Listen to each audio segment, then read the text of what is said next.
ब्रह्ममुरारिसुरार्चितलिङ्गं निर्मलभाषितशोभितलिङ्गं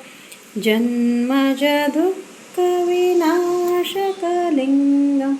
तत्प्रणमामि सदा शिवलिङ्गं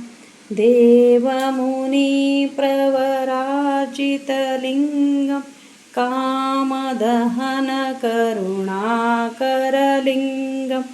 रावणदर्पविनाशकलिङ्गं तत्प्रणमामि सदा शिवलिङ्गं सर्वसुगन्धसुलेपितलिङ्गं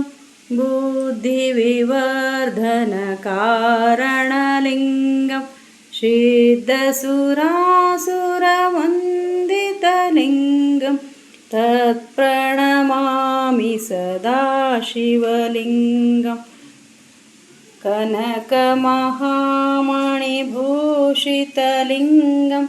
पणिपतिवेष्टितशोभितलिङ्गं दक्षसूयज्ञविनाशकलिङ्गं तत्प्रणमामि सदा शिवलिङ्गं कुङ्कुमचन्दनलेपितलिङ्गं पङ्कजहारशुशोभितलिङ्गं सञ्चितपापविनाशकलिङ्गं तत्प्रणमामि सदा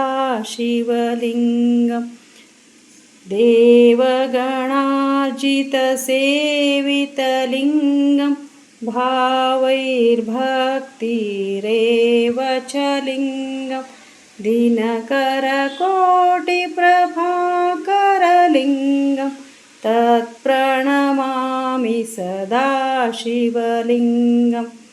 अष्टदलोपरिवेष्टितलिङ्गं सर्वसमुद्भवकारणलिङ्गम् अष्टदरिद्रविनाशकलिङ्गं तत्प्रणमामि सदा शिवलिङ्गं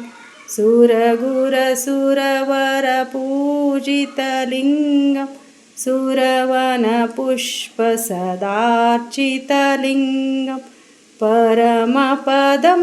परमात्मकलिङ्गं तत्प्रणमामि सदा शिवलिङ्गं लिङ्गाष्टकमिदं पुण्यं यः पठेत् शिवसन्निधौ शिवलोकमवाप्नोति शिवेन सह मोदते।